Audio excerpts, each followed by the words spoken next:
Bien avant que les États-Unis n'existent, bien avant les gratte-ciel, les routes et les drapeaux étoilés, cette terre immense appartenait à d'autres. Pendant des millénaires, des nations entières y vécurent, chacune avec sa langue, ses traditions, ses croyances et sa propre vision du monde. Des peuples qui n'avaient là pas besoin de frontières pour comprendre leur place dans l'univers. Des forêts denses abritaient des chasseurs, les rivières nourrissèrent des pêcheurs, et les grandes plaines résonnaient du tonnerre des bisons. Chaque montagne, chaque lac, chaque pierre possédait une signification sacrée. L'équilibre entre l'homme et la nature n'était pas un idéal, c'était une réalité quotidienne. Mais au loin, sur d'autres continents, des regards se tournaient déjà vers ces terres. Des explorateurs, avides d'or, de gloire et de conquête, prenaient la mer, guidés par la promesse d'un nouveau monde. Ce qui, pour eux, n'était qu'une découverte, était pour les peuples autochtones le début d'un bouleversement irréversible. Car bientôt, les navires apparurent à l'horizon. Avec eux vinrent les armes, les maladies, les promesses et les mensonges. L'histoire des États-Unis allait commencer, mais elle allait se bâtir sur une rencontre brutale, celle des Premières Nations et de l'Europe. Une rencontre qui allait changer à jamais le destin de tout un continent. Lorsque les premiers navires venus d'Europe atteignirent les côtes du continent, tout semblait irréel. Les voiles blanches gonflées par le vent, les étranges armures brillantes, les langues inconnues. Pour les peuples autochtones, c'était la rencontre avec un monde lointain dont ils n'avaient jamais soupçonné l'existence. Au début, ce fut la curiosité. Les Espagnols dans le sud, les Français dans le nord, les Anglais sur la côte est, tous apportaient avec eux des objets fascinants. Miroirs, armes à feu, étoffes colorées. En échange, ils recevaient du maïs, du tabac, des fourrures, et parfois même l'hospitalité. Ces échanges semblaient promettre un avenir d'entraide, une ouverture vers de nouvelles alliances. Mais derrière les sourires, une autre réalité se cachait. Les Européens ne venaient pas seulement pour commercer, ils venaient pour s'installer. Chaque campement devenait une colonie. Chaque promesse d'amitié masquait une soif de terres et de richesses. Et surtout, avec eux vinrent des ennemis invisibles. La variole, la rougeole, la grippe. Des maladies inconnues contre lesquelles les peuples autochtones n'avaient aucune défense. En quelques années, des villages entiers furent décimés, réduits au silence, par une épidémie venue d'ailleurs. Ce qui avait commencé comme une rencontre pleine de curiosité et de respect se transforma peu à peu en un rapport de force. Les Européens, de plus en plus nombreux, prenaient une confiance. Les Premières Nations, elles, réalisaient que l'équilibre ancien de leurs terres venait d'être brisé à jamais. La rencontre de deux mondes avait eu lieu. Mais ce n'était plus une simple rencontre. C'était le début d'une conquête. Après les premiers échanges et la curiosité des débuts, la véritable intention des Européens se révéla, la colonisation. Les colons ne venaient pas seulement pour découvrir ni pour commercer, ils venaient pour prendre. Ils construisirent des maisons, élevèrent des églises, tracèrent des routes à travers les forêts sacrées. Chaque champ cultivé par un colon était un territoire arraché à une nation autochtone. Très vite, les couronnes d'Europe réclamèrent la propriété de vastes régions qu'elles n'avaient jamais foulées. Les Espagnols imposèrent leur domination dans le sud, les Français étendirent leur influence sur les immenses vallées du Mississippi et du Saint-Laurent, tandis que les Anglais prenaient racine sur la côte est. Pour les peuples autochtones, ce fut un choc. Leur terre, qu'ils considéraient comme un héritage spirituel commun, devenait pour les colons une simple ressource à exploiter, à vendre, à posséder. Les traités commencèrent à apparaître. Signés avec des promesses de paix et d'amitié, ils étaient en réalité des pièges. Chaque signature signifiait l'abandon de terres ancestrales. Chaque ligne écrite représentait une dépossession. Mais ces traités étaient rarement respectés. Dès que l'or, les fourrures ou de nouvelles terres suscitaient la convoitise, les colons rompaient leurs engagements. La colonisation ne s'arrêta pas aux frontières. Elle entra aussi dans les esprits. Les missionnaires cherchèrent à convertir les enfants, à effacer les langues, à imposer de nouvelles croyances. Peu à peu, les coutumes ancestrales furent diabolisées, les traditions interdites, et les générations futures contraintes de renier une partie de leur identité. Et comme si la dépossession spirituelle et culturelle ne suffisait pas, les conflits armés éclatèrent. Les colons, mieux équipés, appuyés par des royaumes puissants, avancèrent inexorablement. Les villages furent brûlés, les forêts abattues, les territoires morcelés. Là où les Premières Nations avaient vécu en harmonie avec la nature, les colons imposèrent un nouvel ordre basé sur la propriété privée et la domination. Dans ce tourbillon de violence et de trahison, les peuples autochtones résistèrent avec courage. Mais face à une vague humaine et militaire toujours plus forte, la dépossession semblait inévitable. La colonisation n'était pas seulement l'installation de nouveaux habitants, elle était une transformation radicale du continent. Une transformation où ceux qui avaient habité ces terres pendant des milliers d'années se retrouvaient, peu à peu, étrangers sur leur propre sol. En 1776, les 13 colonies anglaises d'Amérique prirent leur destin en main. Elles se déclarèrent indépendantes, donnant naissance à une nouvelle nation, les États-Unis d'Amérique. Dans leur déclaration d'indépendance, elles proclamaient des principes universels. Tous les hommes sont créés égaux. Des mots puissants, porteurs d'espoir, mais qui n'incluaient pas tout le monde. Les esclaves africains étaient ignorés et les nations autochtones considérées comme des obstacles à l'expansion. Car pour ce nouveau pays, la liberté signifiait avant tout la possibilité de s'étendre vers l'ouest, d'occuper toujours plus de terres. Et ces terres appartenaient aux Premières Nations. Dès lors, une série de conflits sanglants éclata. On les appela les guerres indiennes.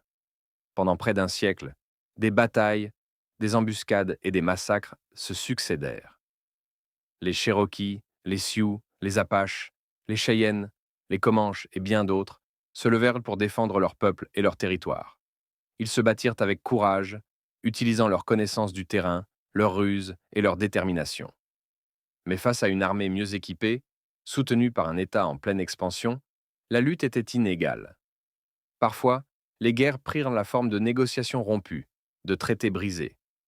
Les États-Unis promettèrent la paix, mais dès qu'une mine d'or était découverte ou qu'une nouvelle route devait être construite, la parole donnée s'évaporait.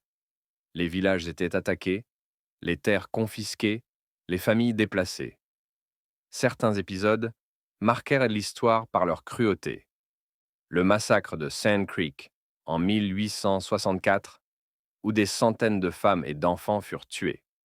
Ou encore Wounded Knee en 1890, véritable tragédie où des centaines de Lakota tombèrent sous les balles de l'armée américaine. Pour les jeunes États-Unis, chaque victoire signifiait une nouvelle avancée, un nouveau territoire conquis. Pour les Premières Nations, chaque défaite signifiait un pas de plus vers l'effacement. Et pourtant, malgré la douleur, malgré les pertes immenses, la résistance des peuples autochtones ne s'éteignit jamais. Leur courage, leur chant de guerre, leur détermination à protéger leurs terres et leurs ancêtres résonnent encore aujourd'hui comme un témoignage d'une lutte inoubliable. Ainsi, la naissance des États-Unis fut aussi, pour les Premières Nations, le début d'un siècle de souffrance et de combats désespérés. Tandis qu'un pays nouveau s'élevait, un autre monde, vieux de milliers d'années, était réduit à survivre dans l'ombre. Dans les années 1830, les États-Unis connaissaient une croissance rapide. Les colons, poussés par la soif de terre et par l'idée du destin manifeste, cette croyance que la nation devait s'étendre d'un océan à l'autre, regardaient vers l'ouest. Mais sur ces terres fertiles vivaient des nations entières, les Cherokees, les Creeks, les Choctaws, les Chickasaws et les Séminoles. Plutôt que de coexister avec eux, le gouvernement américain prit une décision radicale. En 1830, le président Andrew Jackson signa l'Indian Removal Act, une loi qui ordonnait le déplacement forcé de ces peuples vers des territoires plus à l'ouest, dans ce qui allait devenir l'Oklahoma. On leur promit que ces nouvelles terres leur appartiendraient pour toujours. Mais derrière cette promesse se cachait une terrible réalité. Les Cherokees, par exemple, furent arrachés à leur foyer, parfois au milieu de la nuit. Des familles entières furent rassemblées, leurs maisons détruites, leurs champs confisqués. Plus de 16 000 personnes furent contraintes de quitter leurs terres ancestrales. Ce voyage, long de plus de 1500 kilomètres, allait entrer dans l'histoire sous le nom de la piste des larmes. Les hommes, les femmes, les enfants, tous devaient marcher à travers des forêts, des rivières, des montagnes, sous la pluie, dans la neige, dans le froid glacial de l'hiver. Peu importait l'âge ou la condition, les anciens chancelaient, les enfants tombaient d'épuisement, les mères portèrent leurs bébés jusqu'à ce que leurs jambes ne tiennent plus. La faim rongeait les corps. Les maladies, comme la dysenterie et la pneumonie, se propageaient rapidement dans les colonnes humaines. Les soldats américains encadraient le convoi, veillant à ce que personne ne s'échappe, indifférents aux larmes et aux suppliques. On estime que près d'un quart du peuple cherokee périt durant ce voyage. Plus de 4000 vies perdues, effacées sur le chemin de l'exil. Chaque tombe improvisée au bord de la route racontait l'histoire d'une famille brisée, d'un avenir volé. Et pourtant, malgré l'horreur, malgré les morts et la douleur, les survivants continuèrent à marcher, portés par une seule force, la volonté de vivre, de préserver leur peuple, même déraciné. La piste des larmes n'était pas seulement un déplacement géographique. C'était une blessure profonde, une cicatrice laissée dans l'âme d'un peuple. Une tragédie qui résonne encore aujourd'hui comme un rappel brutal de ce que coûte l'injustice lorsqu'elle se drape du voile de la loi. Après des siècles de souffrance, de dépossession et de silence imposé, les Premières Nations n'ont jamais cessé d'exister. Malgré les guerres, malgré les déplacements forcés, malgré les pensionnats et les tentatives d'effacement culturel, leurs voix ont survécu. Parfois faibles, parfois étouffées, mais jamais éteintes. Au XXe siècle, un vent de renaissance commença à souffler. Dans les années 1960 et 1970, les mouvements de défense des droits civiques inspirèrent aussi les peuples autochtones. Des organisations se formèrent, des leaders s'élevèrent, et des manifestations éclatèrent pour rappeler au monde que les Premières Nations étaient toujours là, qu'elles refusaient de disparaître dans les pages d'un manuel d'histoire. L'American Indian Movement, AIM, vit le jour, donnant une voix forte aux revendications autochtones. Des occupations symboliques, comme celle d'Alcatraz en 1969 ou de Wounded Knee en 1973, marquèrent l'opinion publique. Les Autochtones réclamaient leurs droits, leurs terres, leur dignité. C'était une lutte pacifique mais déterminée, une lutte pour la survie culturelle et la justice. Peu à peu, le gouvernement américain dut reconnaître certaines erreurs. Des lois furent adoptées pour protéger la liberté religieuse autochtone, pour restituer des terres sacrées, pour affirmer la souveraineté de certaines nations. Ce n'était pas la réparation complète, mais c'était un premier pas.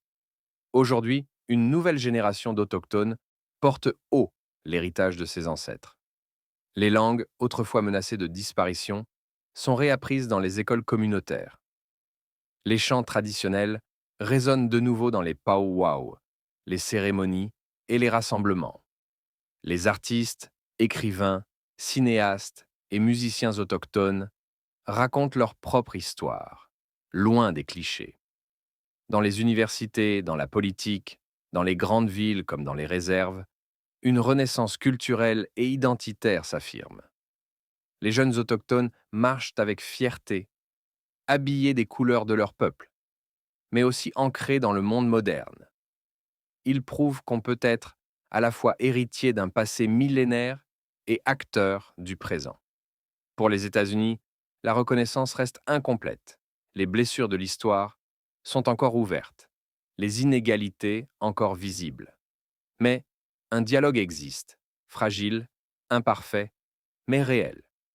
Et pour les Premières Nations, chaque victoire, petite ou grande, chaque pas vers la reconnaissance, est un triomphe sur des siècles de silence. La renaissance autochtone n'est pas seulement une question d'histoire, c'est une réalité vivante, une force qui continue de grandir. Elle rappelle au monde entier que l'esprit d'un peuple ne peut être effacé, qu'au-delà de la souffrance, il y a toujours la résistance.